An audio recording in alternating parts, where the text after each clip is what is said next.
Well, hello. Welcome to another episode of Nazareth to Nicaea. And this week, we're going to be covering Jesus and archaeology. What is the archaeological evidence for Jesus, about Jesus, or things that simply help us understand the world of Jesus and the early church? Now, I have to say, before I do that, I've got to do a little bit of house cleaning. The last episode about Jesus mythicism got a lot of negative reactions. There were some rather animated emails I received. The first one is from Richard in California. Richard writes, "Dear Dr. Bird, I take exception with you characterizing Jesus mythicists as angry people who live in their mother's basement. For the record, my mother's basement is very cold, so I live in her loft. Please do not caricature Jesus mythicists again. Yours sincerely, Richard." Well, Richard, I fully admit, I probably went a little bit too far, but there you go. There you go. Okay. Second email. This is from Robert in Massachusetts. A lot of Richards, a lot of Roberts. Robert writes, "I've got a question for you, Dr. Bird. The Testimonium Flavianum of Josephus is clearly a forgery, yet you do not seem to accept that, when the vast majority of scholars do. Yours sincerely, Robert." What I'll say is, Robert, that wasn't actually a question. But thank you for your comment, your feedback. It is much appreciated and valued. Look, to all my Jesus mythicist friends out there, if you're offended, I'm very sorry, okay? But remember, you can still be an atheist if Jesus exists. I mean, there's some other reasons for being an atheist. I just don't think Jesus mythicism is necessarily one of them. But anyway, that's enough house cleaning. Let's move on to the next episode. Today, we're looking at Jesus and archaeology. I mean, is there archaeological evidence for the existence of Jesus?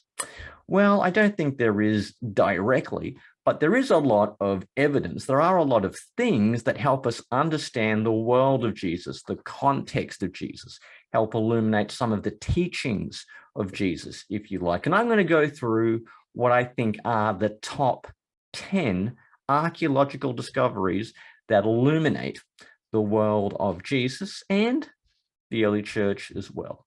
Now, I can't put images up for copyright reasons, but if you go down into the link, either the show notes or on the YouTube page, I've given you some places where you can read up and see all the various images. So let's count them down, the top 10 archaeological findings that shed light on the historical Jesus. Number 10 is the Nazareth Inscription. This is an inscription on a marble slab that's from Nazareth, dated to the reign of Claudius in the 40s to 50s, with an edict from Caesar prescribing death for anyone caught stealing bodies from a tomb. For a lot of people, this is a kind of indirect proof for the resurrection, because it means the emperor has heard about Jesus's resurrection, and his immediate reaction is to say, well, we've got to put a pin in this. So he's got this decree saying, obviously we've got to stop having bodies being stolen from tombs, because that's obviously what had happened. I think this is a little bit of blown out of proportion. I don't think it's evidence for Jesus's resurrection. I mean, if the real issue was the resurrection of Jesus, it would make a lot more sense to place the warning in Jerusalem rather than in Nazareth. And there's also debates about the provenance and dating of the Nazareth inscriptions. I think some have argued or asserted that the limestone comes from, I think, the Greek island of Kos, and there's people who think it may be dated some other time. So, yeah, there is the Nazareth inscription, but I'm not really sure it's going to be of a lot of relevance, but it's something that gets referred to from time to time. Number 9, that is the Jesus boat. Now, in Galilee, that's in northern Israel, in 1986, when there was a drought, when the water levels in the Sea of Galilee went down, a small fishing boat was discovered. And because it dated to the 1st century, BC, that is, it was called the Jesus boat. And it's interesting because it's the only ancient boat that has been discovered or salvaged from the Sea of Galilee. And it's not the boat. It's not Jesus's or Peter's or John's own boat, but there's a good chance it's the type of boat that fishermen in the Sea of Galilee use. So it's probably the type of boat that Peter and John and the others were fishing from when they encountered Jesus. It may be the type of boat that Jesus stood up on as he then taught some of the crowds. And given a number of the disciples were fishermen, this does have relevance. It shows us something about the ancient life of fishermen in Galilee around the time of Jesus. Number 8, we have St. Peter's house. Now located in Capernaum, that's on the north side of the Sea of Galilee, beneath an old Byzantine church, there is a house, okay, that dates from the 1st century. And what makes this house interesting is they've discovered some Christian graffiti that may date to the late 1st or the early 2nd century, which makes archaeologists suspect that it was very probably an early Christian meeting place, or it was a place where Christian pilgrims went. And people have speculated that this might even be Peter's house. And if it's Peter's house, it would mean that Jesus spent a lot of time there. He did some teaching there. He healed some people, like Peter's mother-in-law. He may have made Capernaum his kind of base of operations when he did his various itinerant ministries and movements around Galilee, maybe a few sorties into Judea, depending on what you think of chronology and geography. And yet, I mean, there's some of the graffiti there says things like, "Lord Jesus Christ, help your servant," or "Christ have mercy." And these bits of graffiti are found in Greek and a little bit of Syriac and Hebrew as well. It could well be. I think there's a very reasonable chance that this could be Peter's house, and it could be the place where Jesus himself spent considerable time. The only downside about it is at the moment, above St. Peter's house, there's this above it, there's this absolutely hideous church. I mean, it looks kind of like a spaceship. I mean, you could expect any second it's going to take up and lift off and go somewhere. But otherwise, St. Peter's house, pretty big deal. Number 7, the Pool of Siloam. I hope you know the story from John 9, how Jesus healed a man who had been born blind. Let me say that again. I'm sure you know the story from John 9 concerning how Jesus healed a blind man by putting mud on his eyes and having him wash in the Pool of Siloam. This was a place where various people who had illnesses and infirmities and disabilities came, and when they saw the water stirring, the idea was the first person there would experience the miraculous healing powers of the waters. Well, back in 2004, the Pool of Siloam was discovered during repairs to the tunnel of Hezekiah. Archaeologists dated the pool to the time of Jesus, and they thought, this is the actual Pool of Siloam where these sick and infirm people came to be healed. And if Jesus is going to have healed anyone in the Pool of Siloam, this was the place where he would have done it. Number 6, the Temple Inscription. In the Herodian Temple in Jerusalem, there was a small wall separating the outer court of the Gentiles from the court of the Israelites. Now, FYI, they did not call it the court of the Gentiles. That's a label that we use to describe it today. I think that sort of identification first came in a translation of Josephus, or in one of the notes to it. But you have this sort of outer court, then you have the inner court, and there was a warning written here. I mean, we know about it from Josephus. It's implied in Acts. I think it's implied in Ephesians as well.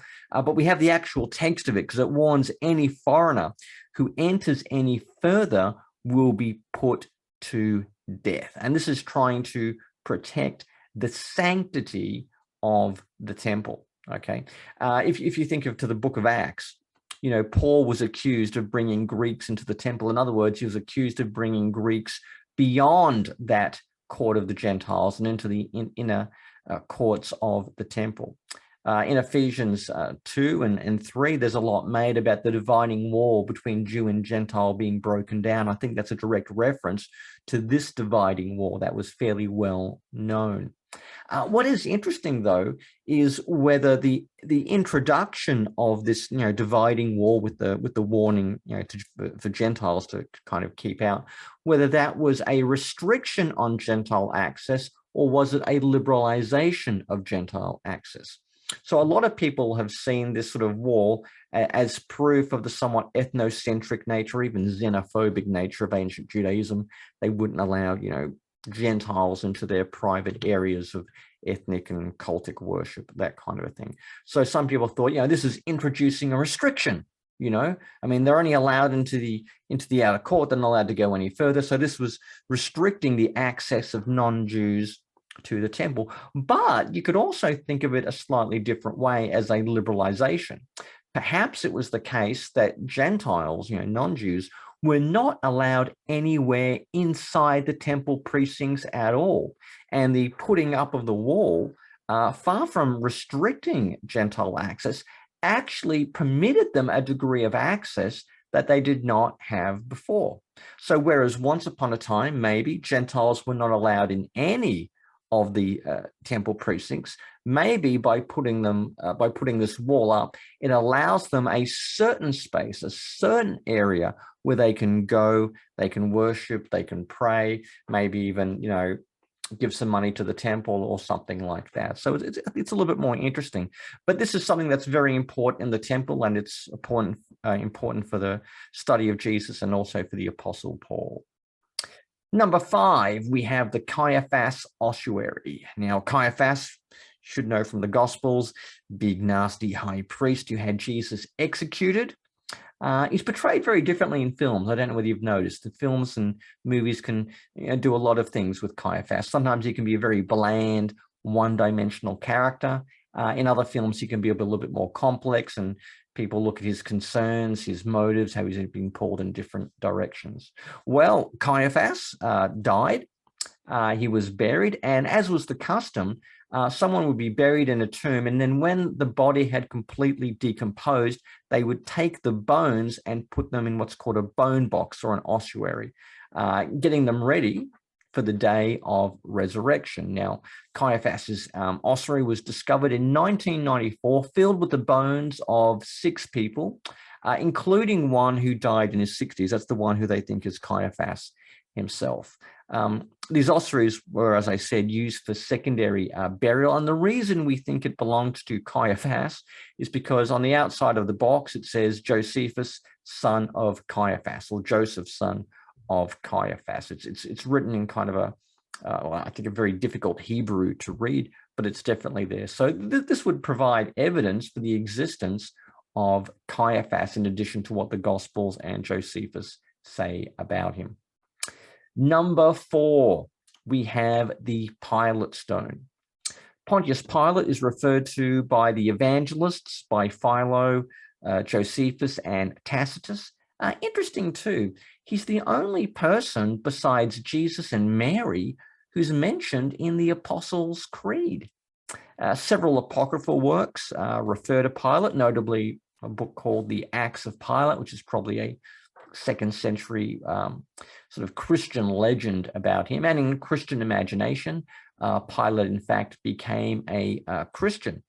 Now, the gospel writers, and they're not, I wouldn't call them positively disposed to him, but they kind of portray him as weak, vacillating, not really interested in justice, maybe trying to exonerate Jesus, but more so, I think, oppose the Judean high priest, because that was kind of his default setting, whatever they ask for, do the opposite of. But he's portrayed negatively by Josephus and Philo. They really have nothing good to say about him.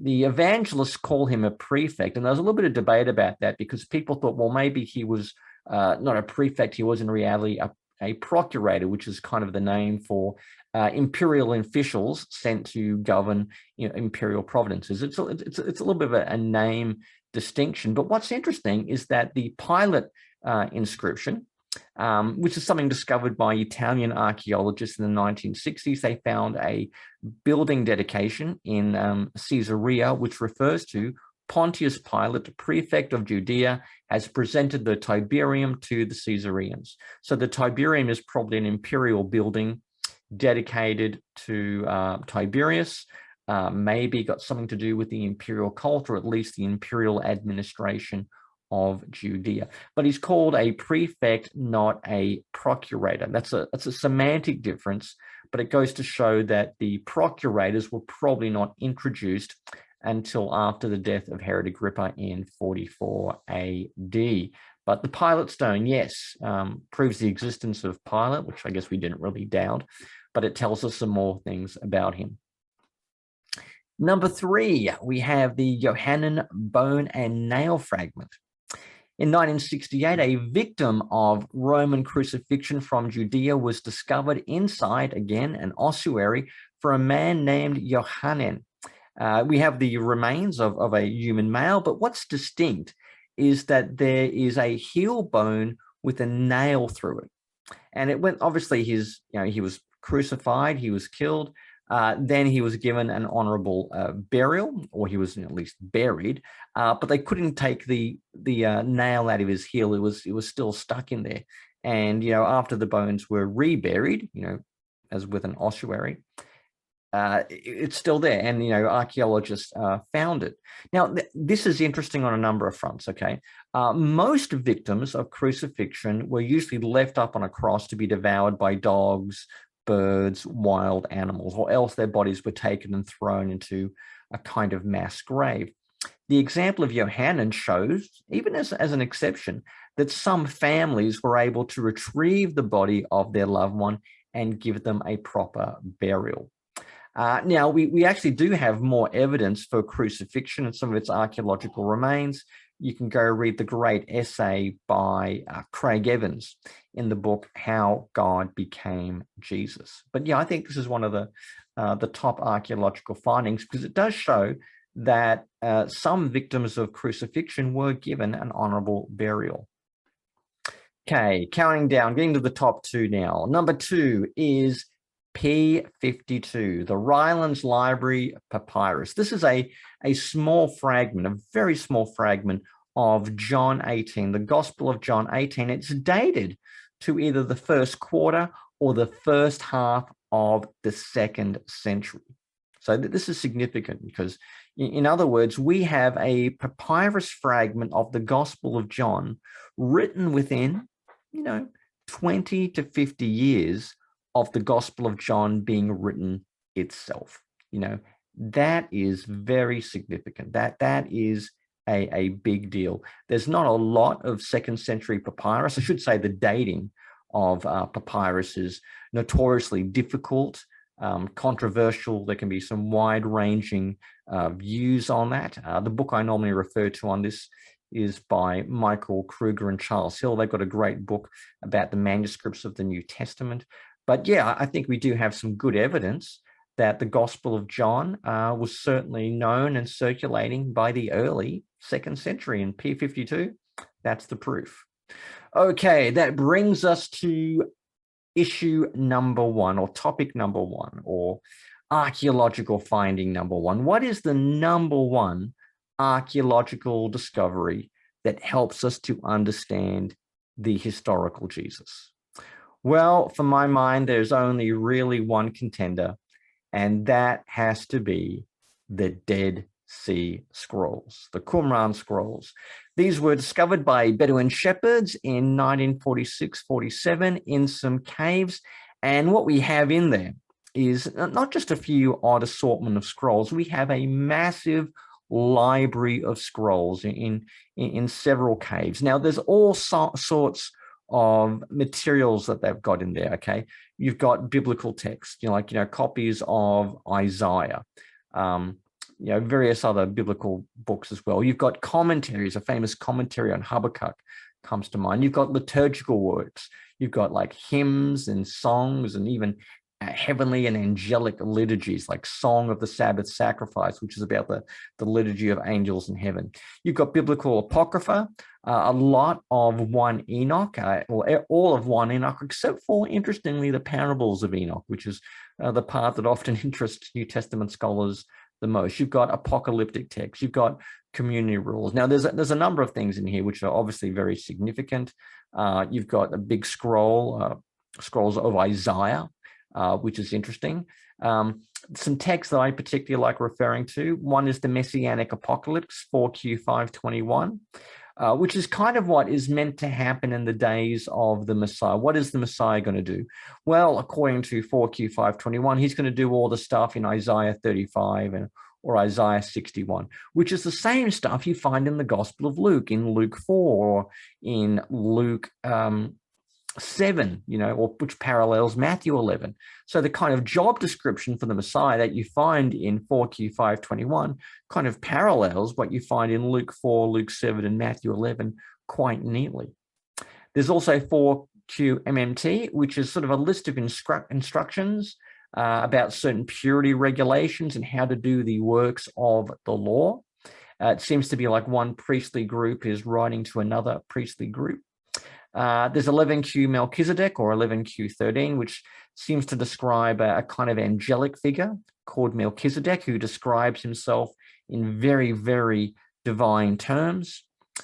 You've got all sorts of worship materials, references to things like the kingdom of God, references to the righteousness of God, lots of instructions about purity and impurity, biblical interpretation, a lot of denunciations of a group called the Kittim, or probably the Romans. And I would say if you read just one background source on the New Testament, if you read just one historical source, I would definitely make it the Dead Sea Scrolls. I mean, you'll be reading through that and you'll come across stuff you think, that reminds me of Matthew, or that reminds me of Paul, or now I know how that makes sense. Now I know why people were quoting Isaiah that way and doing that kind of thing with it. So yeah, I mean, there's a whole bunch of controversies surrounding the Dead Sea Scrolls. Was the group who wrote them, were they Essenes? That was a big theory for a long time. I think most people these days would say they were more of a priestly group, maybe with Sadducean connections or something like that. We also know that a lot of the scrolls were not actually produced at Qumran. They were brought there from elsewhere. You've also got to differentiate between the sectarian and the non-sectarian writings. Some of the writings are by, for, and about the sect. Other writings, notably, I think the Damascus documents, seem to be brought from elsewhere, and they're shared with the community. And some certain other sort of, biblical commentaries and some of the various other works too may not have necessarily originated with the sect themselves. But that is my number one resource I think you should consult for studying the historical Jesus and for early Christianity in general, has to be the Dead Sea Scrolls. So there we are, the top 10 archaeological findings that illuminate or shed light on the life and times of Jesus. What am I going to cover next time in episode 2? Well, next time I'm going to cover a disputed topic, another one about the historical Jesus. Did Jesus think he was the Messiah? Okay. Did Jesus think he was his Messiah? Did the apostles think he was a Messiah only because of the resurrection? Or some would say he was not the Messiah, he's just a naughty first century Jew. Well, I'm going to look at the answer next week. Did Jesus think he was the Messiah? I look forward to seeing you then. Don't forget to like, share, and subscribe, and I'll see you around the channel or on the podcast.